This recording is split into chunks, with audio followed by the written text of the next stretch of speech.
Ryan Mitchell sat alone in his office late one evening, the glow of his laptop illuminating a stack of printed customer complaints scattered across the desk. His eyes scanned the reports, each one echoing a similar theme: pizzas arriving cold deliveries, taking over an hour, and employees treating customers with indifference. These weren't isolated incidents. They were coming in daily from all over the state. Ryan leaned back in his chair, running a hand through his hair, troubled by the consistency of the negative feedback. Hometown Pizza Co. was his pride, something he had built from the ground up with grit, sweat, and a vision for quality food served by people who cared. Now that vision felt like it was unraveling, and he couldn't ignore it any longer. The district manager, Greg, had been quick to dismiss the rising concerns. In their last call, he had reassured Ryan that everything was under control, chalking up the issues to temporary staffing shortages and a few bad apples in customer service. But Ryan wasn't convinced. The numbers didn't lie. Sales were slipping steadily. Customer retention was falling, and employee turnover had reached a level he'd never seen before. For a company that once prided itself on being a fun, stable place to work, something had clearly gone wrong. He had trusted the internal reports and the middle management's polished updates for too long. Now every gut instinct told him the truth was buried far below those surface-level explanations. He opened his tablet and started digging into store-level reviews, focusing on locations that had the highest volume of complaints. One store located in a busy downtown district stood out.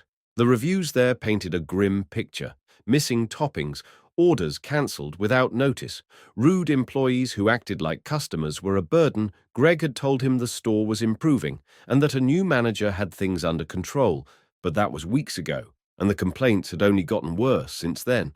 Ryan knew he couldn't trust filtered feedback anymore.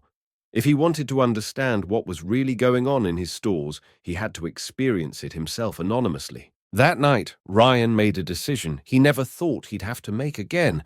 He would go undercover, not as the CEO of a multi-million-dollar pizza chain, but as an ordinary customer.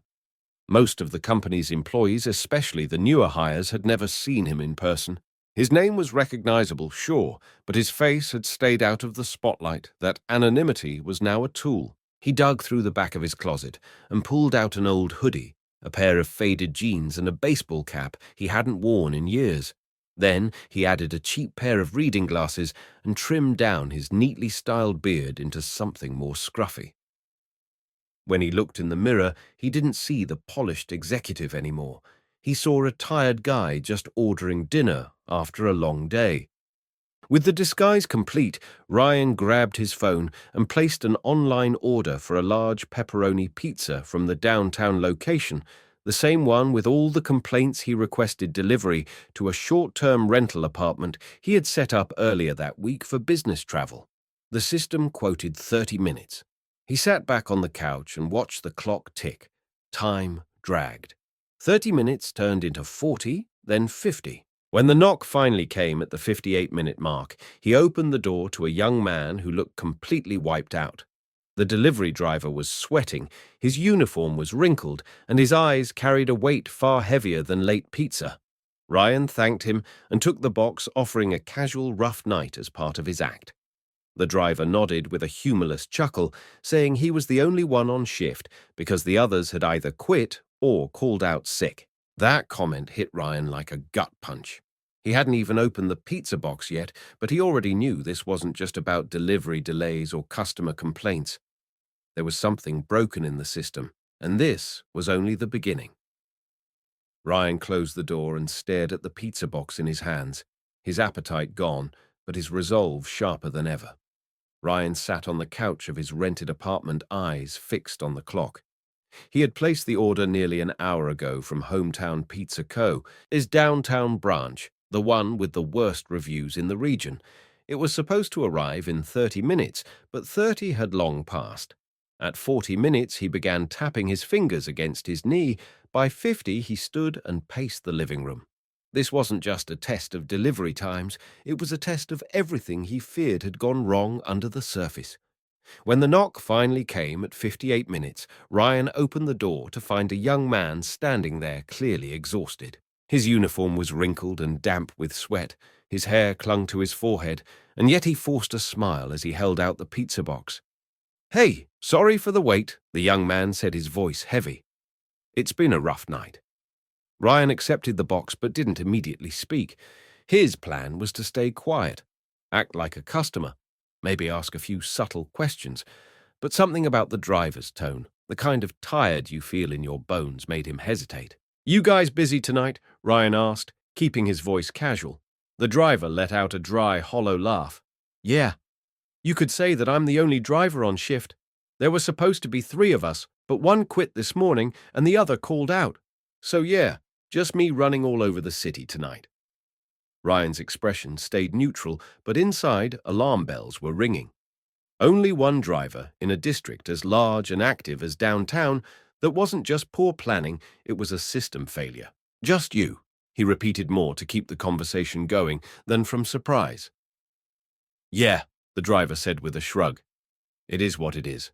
I needed the hours anyway." Something about that sentence didn't sit right. Ryan tilted his head slightly, his voice lower this time. "They paying you for the extra time." For the first time in the conversation, the driver's smile disappeared. He rubbed the back of his neck, glanced away and sighed.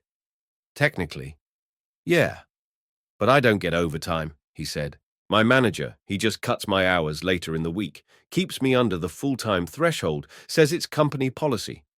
Ryan felt a wave of cold rise up his spine. He kept his face neutral, but his jaw clenched. That wasn't company policy. That was exploitation, plain and simple. "What's your name?" Ryan asked.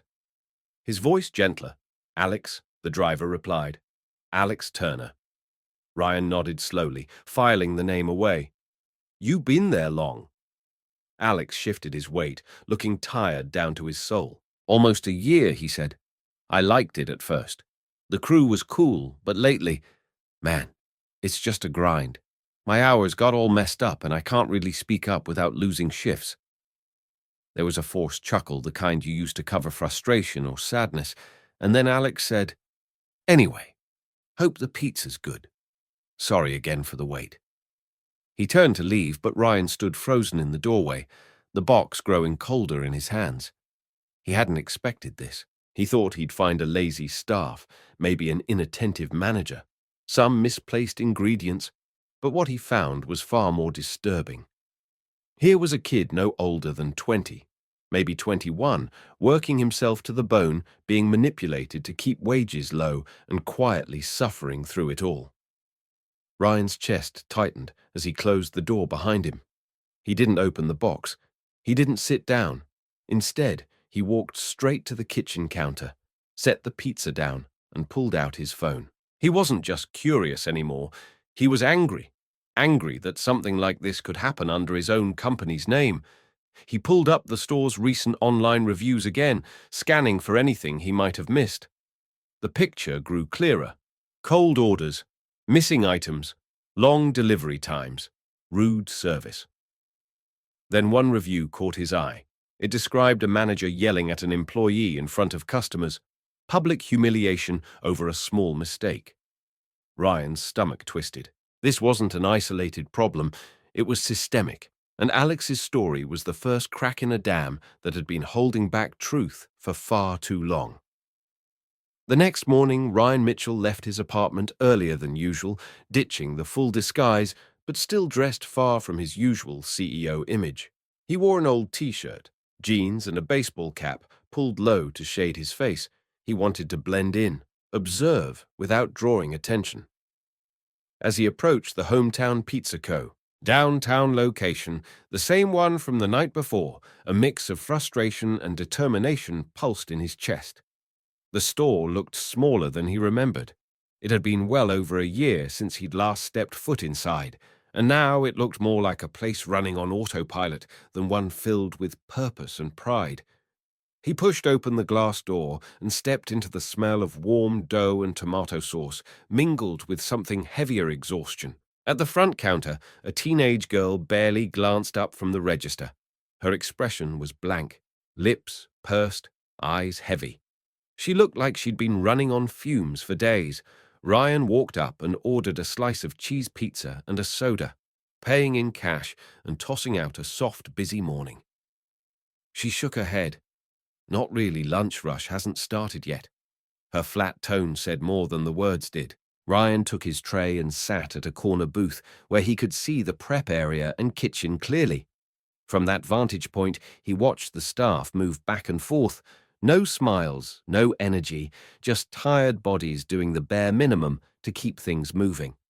That alone confirmed what the reviews had been saying, but it was what happened next that made Ryan's stomach drop. A man in his 40s, heavy-set with a stained polo shirt marked manager, stomped through the kitchen like a drill sergeant. "This dough is garbage," he barked, pointing at a nervous-looking young employee who couldn't have been more than 20. "How many times do I have to tell you? You do it wrong again. You're staying late to fix everyone." The kid mumbled an apology, visibly shaken, and began re-rolling the crust. The manager, Mr. Carter, based on what Ryan had read, offered no instruction, no help, just a shake of the head and a scoff as he walked away. Ryan's jaw tensed. The man wasn't just tough, he was cruel, and there wasn't a trace of leadership in his voice, only intimidation. Minutes later, the front door chimed again. Ryan looked up to see a familiar figure, Alex, the same delivery driver from the night before. He still wore the same uniform, and if anything, he looked even more exhausted. He grabbed a soda from the fridge and approached the counter. The cashier barely acknowledged him. "You're back already?" she asked. Alex gave a weak nod. Had to pick up another shift. Needed the money. As he turned, Mr. Carter reappeared, eyes narrowing. "You're late," he snapped. Alex froze. "No, I'm not. I was scheduled for noon." Mr. Carter scoffed, stepping forward. "I told you yesterday to be here at 11. Alex frowned, confused. "No, you didn't." The older man's expression hardened. "You calling me a liar?" Alex tensed, but stayed silent. Ryan had seen enough. He stood up slowly, walking with purpose toward the counter. Mr. Carter noticed him approaching and barely spared a glance. "You need something," the manager muttered. Ryan stopped, took off his cap, and looked him dead in the eye. "Yeah," he said evenly. "I need you to explain why you're treating my employees like this." Silence fell instantly. The cashier's eyes widened. Alex's jaw dropped. Mr. Carter blinked, his face draining of color. "Mr. Mitchell," he stammered. Ryan didn't flinch. "That's right. You recognize me now?" he asked, voice steady. The manager nodded slowly, panic creeping in. Ryan crossed his arms. "Good, because we're going to have a conversation." Right now, the entire store had stopped moving. In the stunned silence, Ryan held the room with calm authority. Employees peeked out from the kitchen, their eyes darting between Ryan and the man they had feared for months. Mr. Carter fidgeted nervously, clearly weighing whether to defend himself or beg for mercy. Ryan didn't give him the chance. "Office," he said flatly. "Now." The manager hesitated, then turned and walked stiffly toward the back. Ryan followed, catching the uneasy stares of his employees as he passed. Alex stood frozen still, gripping the soda bottle. Behind the thin wall of the office, the confrontation that had been building for far too long was about to begin. And this time, the CEO wasn't just watching. The door to the manager's office clicked shut behind them, sealing off the kitchen noise and replacing it with the faint hum of a flickering fluorescent light. Ryan stood with his arms crossed, his posture steady, his eyes locked on Mr. Carter. The room was a mess, piles of outdated charts, crooked filing cabinets, and paperwork strewn across a desk that looked more like a dumping ground than a place of leadership. Mr. Carter cleared his throat, trying to reclaim even a shred of authority. "Look, I didn't know you'd be stopping by today," he began, voice tight. Ryan didn't blink. "That's the point," he said. "I shouldn't have to announce a visit for people to be treated with basic respect." The manager stiffened. "I run this place the best I can," he said defensively. "It's not easy when half the staff doesn't care about their jobs. They're always late, always messing up. They act like they're owed something just for showing up." Ryan's jaw tightened, but his voice remained level. "That's funny," he replied. Because from what I've seen, they care more than you do. They're working double shifts, getting yelled at, and still trying to hold this place together. What they don't have is leadership. Mr. Carter scoffed. You think you can run this store better? Be my guest.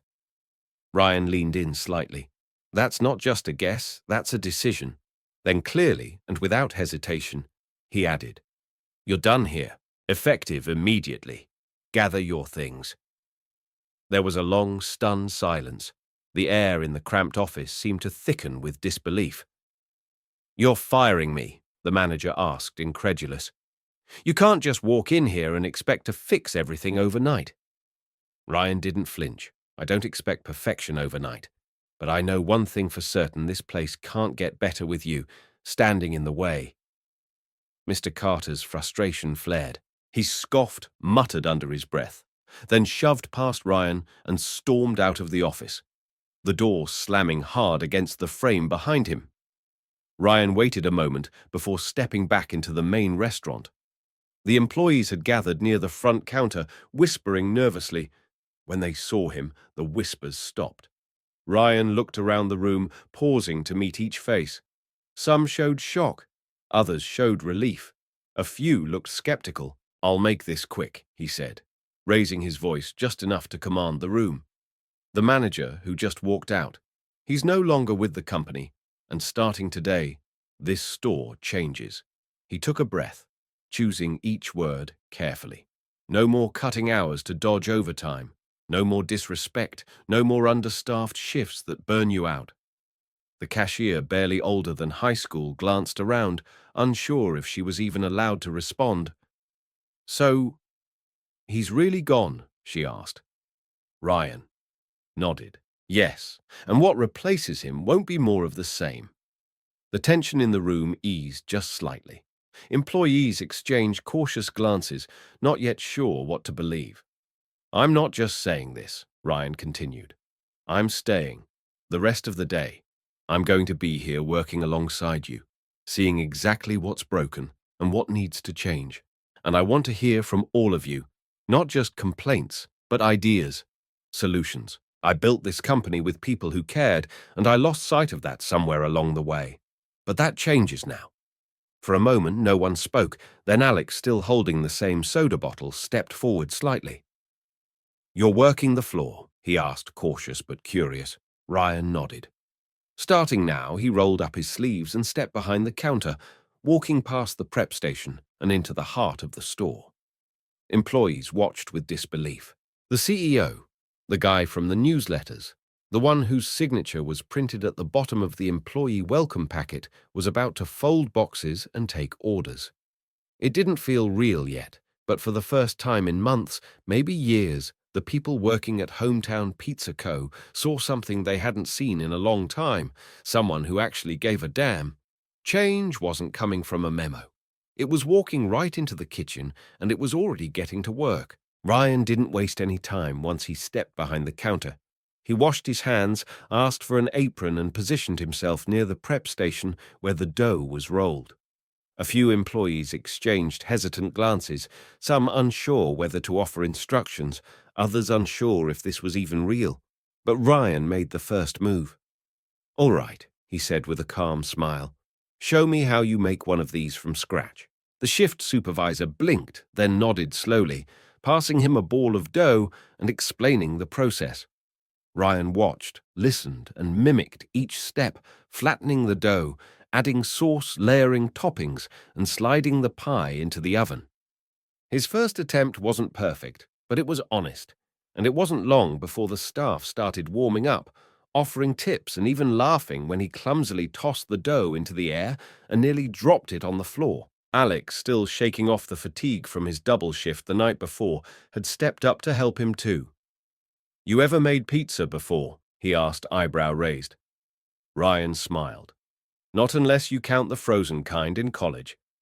Alex chuckled for the first time that day. All right, we'll start with something simple. As the two of them worked side by side, Ryan took mental notes, not just of the process, but of the people. He paid attention to how they moved around one another, how often they had to stop and wait for shared tools or space, how the cramped layout of the kitchen forced awkward maneuvers just to complete basic tasks. It was clear this store wasn't designed for efficiency, it was designed to get by, barely. The equipment was another story altogether. The ovens were old and slow to heat. The dough mixer rattled every time it was turned on. There were just enough utensils to make do, but not enough to work smoothly in sync. Boxes of supplies were stacked in odd corners, sometimes blocking walkways or shoved between prep tables. Ryan realized with growing clarity that the issue wasn't just leadership, it was infrastructure. These people were working in conditions that made success hard to achieve, and they were doing it every day without complaint. That kind of quiet endurance impressed him more than any metric ever could. Throughout the day, Ryan rotated through every role, prepping pizzas, taking phone orders, cleaning counters, and even loading up the car with Alex for 2 deliveries. Riding shotgun in the company's aging sedan, he listened as Alex described what it was like on the road. "Sometimes you get 3 orders going in opposite directions," Alex said, "and no GPS support from the store system.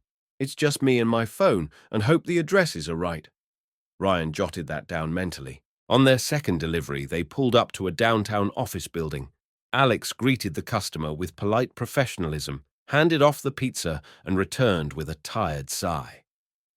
"No tip again," he muttered. Not bitter, just resigned.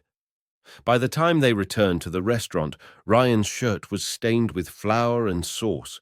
His legs sore from standing all day, but there was something else too, a renewed sense of purpose. The staff noticed it. Not just that he was present, but that he was engaged. He wasn't barking orders from a distance. He was getting his hands dirty, asking questions and listening. Even the teenage cashier, who'd barely spoken earlier, approached him with a quiet, "You're really doing this, huh?" Ryan nodded. Every part of it. Her face softened into something like trust, and as the shift continued, something shifted. The skeptical glances were replaced by nods, casual conversation, even teamwork. The fear that had hung in the air like grease began to lift. By the end of the shift, Alex leaned against the prep table and looked at Ryan with a mixture of amusement and admiration. "I'll admit, I didn't think you'd last an hour," he said. "But you're still here." Ryan grinned, exhausted but grounded. "I said I'd be here and I meant it." Alex studied him for a second, then gave a small nod. "If this is what change looks like, I think I can get behind it." And just like that, something important had been earned, not with memos or meetings, but with sweat effort and sincerity. Ryan didn't just reclaim authority that day, he built something far stronger. Trust. By late afternoon, the energy inside Hometown Pizza, Co's downtown location, felt noticeably different. The tense silence that had filled the store that morning had been replaced by the soft rhythm of teamwork. Employees were moving with more ease, the tone of their voices lighter, even playful in moments. Ryan stood near the front counter, wiping sauce off his arms with a damp rag as he watched another order head out the door. But he wasn't just observing. Now he was preparing. He had spent the last several hours working alongside his team, not as a CEO, but as one of them. And now it was time to talk about what came next. This wasn't just a one-day gesture. It was the beginning of a shift, and it needed a plan one everyone could believe in. He gathered the staff near the dining area where the lunch crowd had thinned and the sun streamed in through the glass windows. The employees formed a loose semicircle, some leaning on tables, others still in aprons with flour smudged on their sleeves. Ryan stood in front of them, hands steady, voice clear. "I want to thank you all," he began. "Not just for the hard work today, but for showing up every day, even when it hasn't been fair, even when it's been exhausting." There was a quiet murmur, heads nodding slightly. "I've seen enough to know that this store isn't broken because of you. It's been broken despite you. And that stops now." He held up 3 fingers. "Here's what's going to happen. First, we fix the schedule. From now on, if you work overtime, you get paid overtime. No exceptions. No loopholes. Cutting hours to avoid benefits is not, and never was, our company policy.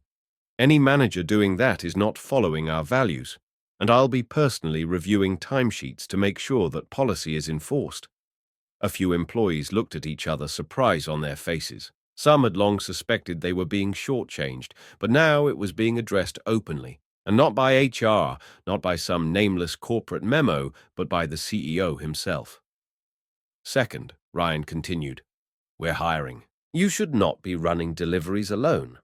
Alex, the kitchen should not be this understaffed. We'll bring in more people, so everyone here has the support they need to do their job well and safely. And no, this isn't about replacing anyone. It's about supporting the team that's already here. You deserve a full staff. You deserve time to breathe. For a moment, no one moved. Then Alex gave a small nod, and the cashier next to him exhaled like someone who'd been holding their breath all week. For the first time, the promise of change felt less like a slogan and more like a real commitment. Ryan's voice softened, but his tone remained resolute. Third, we're rebuilding leadership. Starting now. No more intimidation, no more yelling in front of customers. No more fear. We need managers who earn respect, not demand it. Until we find the right person to lead this location, I'll be checking in here personally. Regularly, I'll be talking with you. Listening. This isn't going to be a top-down fix. We're going to build it together. The room went still again. Not because of silence, but because something new had entered the space. Hope. It moved between the employees like a quiet current, lifting heads and softening postures. Ryan looked around the room and saw it. Real belief beginning to flicker in tired eyes. Staff who had shown up just hoping to survive their shift were now leaning in, engaged. There were no cheers, no claps, just the kind of stillness that came from processing something meaningful, the kind of stillness before motion. I know words don't mean much if nothing changes, Ryan said, breaking the pause. But I'm not here to make promises. I'm here to prove them. Starting today, he stepped back slightly, giving space for anyone who wanted to speak, but no one did. Not because they didn't want to, but because for once, someone had finally said everything they needed to hear. After the team dispersed to prepare for the dinner rush, Ryan retreated to a small table near the back of the store. A cup of black coffee sat beside his tablet, barely touched as he stared at the digital scheduling dashboard for the downtown location. The screen showed a chaotic mosaic of names, mismatched time slots, and irregular hours. It was worse than he thought. Some employees were scheduled for 10-day stretches without breaks. Others had shifts scattered unpredictably, making it nearly impossible to plan their personal lives. One name. Alex Turner appeared more frequently than anyone else. Double shifts, split days, and early clock-ins, followed by late clock-outs. It wasn't just inefficient, it was inhumane. Ryan's fingers moved quickly across the screen. He opened a blank document and began typing a company-wide memo. The subject line was direct, immediate policy change, overtime, and hour transparency. In it, he laid out clear guidelines: no more manipulation of hours, no reducing scheduled time to avoid paying benefits, and no manager at any level was authorized to override these protections. Stores found violating the policy would face internal audits and leadership positions would be re-evaluated. It wasn't enough to fix one store. The cancer was systemic, and he had to treat it at the source. When he hit send, he didn't feel closure, he felt responsibility. As he reviewed Alex's weekly time logs one last time, he spotted a handwritten note taped beside the register. Need coverage for Saturday, anyone? Ryan looked up and spotted Alex wiping down a prep table across the room. He stood and walked over, not with authority, but with curiosity. Got a minute, he asked. Alex nodded, putting down the rag. They stepped outside into the crisp evening air, where the noise of the kitchen faded into the hum of city traffic. I've been thinking. Ryan began about everything you've done here. The hours, the patience, the way you stepped up, even when no one was watching. Alex shifted uncomfortably. I mean, someone had to. Ryan smiled. A lot of people say that, few actually do it. He paused before continuing. This place needs leadership, not just someone to make the schedule or bark orders. It needs someone who's been on the ground, Who understands what it's like to work a double shift and still show up the next day? Alex didn't respond, but his eyes narrowed slightly, unsure of where this was going. What I'm saying, Ryan said, is that I'd like you to consider stepping into a management role here. I think you've already proven you care more than most people ever do. The silence that followed was longer than Ryan expected. Alex rubbed the back of his neck, thinking hard. I appreciate that, he said slowly. Really. But I'm not trying to wear a name tag that says manager just for show. If I do this, if I take that step, I need to know. It's not just a title. I want to help change this place, not keep it the same with a different face. Ryan nodded, completely understanding. That's exactly why I'm asking you, he said. Because I believe you won't let it slip back. And because I want you to know, if you step into that office, you won't be alone. You'll have a direct line to me. No middlemen. No waiting. Alex looked at the store through the glass, watching his co-workers move through their routines, some still stressed, others starting to move with more rhythm. Okay, he said, after a long breath. I'll give it a shot, but I want to be part of what builds something better. I don't want to be the guy enforcing bad rules. Ryan extended a hand. Then, you've got a deal.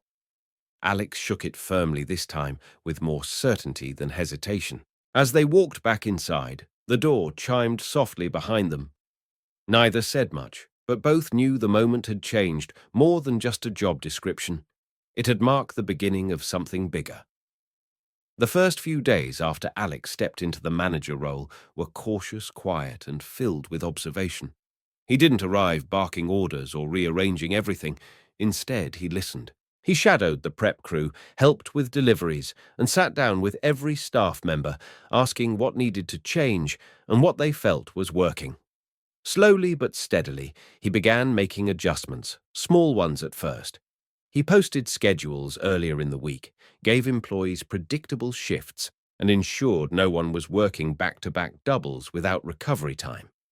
It didn't fix everything overnight, but the difference was noticeable. For the first time in months, people started showing up, not just because they had to, but because they wanted to. Ryan continued visiting the downtown location at least twice a week. He never announced himself in advance. Sometimes he walked in just to watch the floor from the corner booth.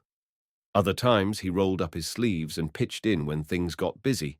He paid attention to how the team moved, how they communicated, how they handled stress, and most of all, how they responded to Alex. What he saw surprised him. Even after years in leadership, Alex had earned their respect, not through power, but presence. He didn't raise his voice. He didn't micromanage. He created an environment where people felt heard, and that changed everything. One afternoon, Ryan arrived during the lunch rush and found the store buzzing with activity. Orders came in fast, but so did laughter and the easy rhythm of teamwork. The prep table was fully staffed, the ovens were humming, and the delivery board showed a full team out on runs, not just Alex sprinting across town like before. The cashier was joking with a customer about pineapple on pizza. The kitchen staff had developed an inside joke about the perfect fold on a pepperoni slice. Even the radio station playing in the background had shifted from silence to upbeat tunes that matched the renewed energy of the room. Hometown pizza. Co finally felt alive again. Hiring new team members had made an enormous difference. Alex worked with Ryan to approve additional staff across each shift. Delivery drivers, kitchen crew, front of house, all based on actual need, not just budget. That meant the team was no longer spread thin, no longer snapping at each other under pressure or hiding mistakes out of fear. Morale improved, and with it came better service. Orders were faster, more accurate, and most importantly delivered with a smile. The review sites began reflecting the shift. Comments praising friendly staff, fast service, and best pizza in town again started to outnumber the old complaints. But it wasn't just the numbers or efficiency that signaled the change, it was the feeling. Staff began hanging around after their shifts, chatting in the back room, or helping each other clean without being asked. They shared meals, celebrated birthdays, and brought in snacks for one another during long weekends. Alex made it a point to recognize effort in small personal ways, whether it was leaving a sticky note of appreciation on someone's locker or calling out a team member's great performance during pre-shift huddles. What had once been a job defined by stress had quietly become a place of belonging. Ryan sat at his usual corner booth one evening as the shift was winding down. Alex joined him, still wearing his apron, a streak of sauce on his forearm. "You know," Ryan said, watching the team finish their closing duties, "this feels like a completely different store." Alex nodded modestly. "It's the same place, just better people being treated the way they should have been all along." Ryan looked around at the team, at the clean kitchen, at the notes of appreciation taped to the bulletin board. "And better leadership," he added. Alex didn't respond right away. He didn't need to. The evidence was all around them. They had turned the corner, and they weren't going back. It was a quiet Tuesday afternoon, the kind that often drifted by unnoticed in the restaurant world. The lunch rush had come and gone, and the crew was slowly resetting for the dinner shift. Ryan had stopped by, unannounced again, slipping into the downtown store as he'd done many times over the past few weeks. He didn't come in to inspect critique or give orders. He came in to be there, to listen, to support, to stay close to the people who made Hometown Pizza Co. more than just a name on a sign. He greeted the team with his usual warmth, shared a joke with one of the new hires, and settled into his usual booth near the corner, tablet in hand. But before he could dive into a report, Alex approached him with a box. "Delivery for the boss," Alex said, trying to keep a straight face. Ryan looked up confused.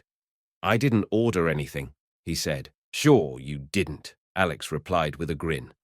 The rest of the staff was gathered behind him, peeking from the prep line, barely hiding their smiles. Ryan opened the box slowly, and inside was a perfectly made cheese pizza. But it wasn't the pizza that caught his attention.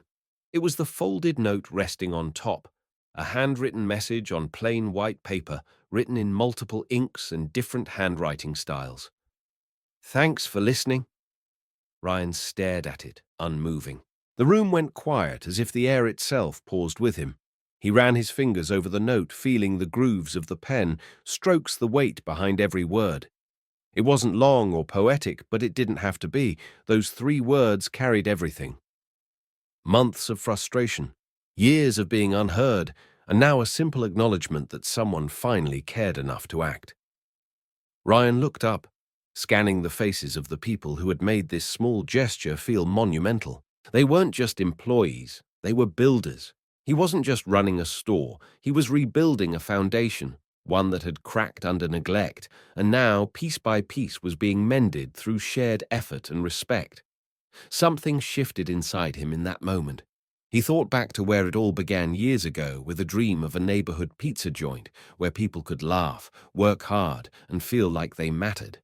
Somewhere along the path of growth and expansion, he had lost sight of that vision.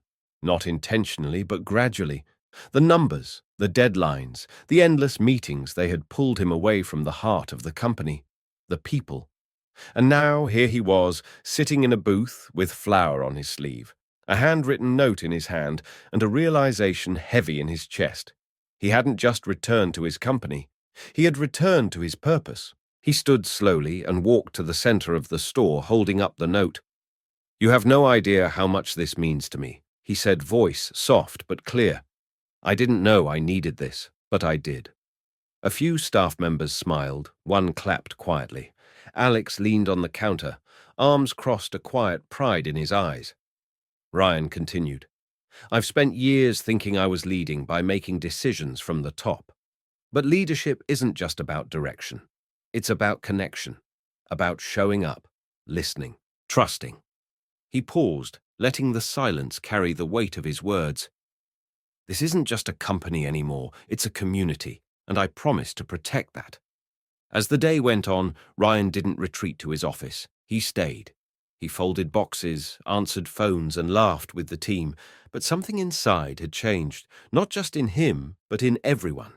The distance between leadership and staff, between corporate and crew, had been replaced by something better: closeness, understanding, mutual respect.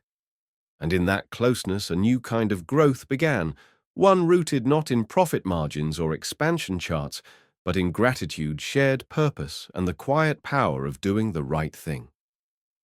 For the first time in years, Ryan didn't feel like a CEO trying to fix something. He felt like a leader finally home. If this story reminded you that true leadership is measured not by power, but by presence, then you're exactly where you're meant to be. At Deep Inside HQ, we share stories that cut through the noise, stories that reveal how quiet decisions and simple acts of humanity can transform lives. If you felt something watching this, if you saw a part of yourself in Alex, in Ryan, or in the team that found their voice again, then don't just leave. Stay with us. Subscribe for more real stories that matter. Hit like to support content rooted in truth. And leave a comment to let us know. When was the last time someone truly listened to you? We're building a community here. One story, one moment, one heart at a time. Come, be a part of it.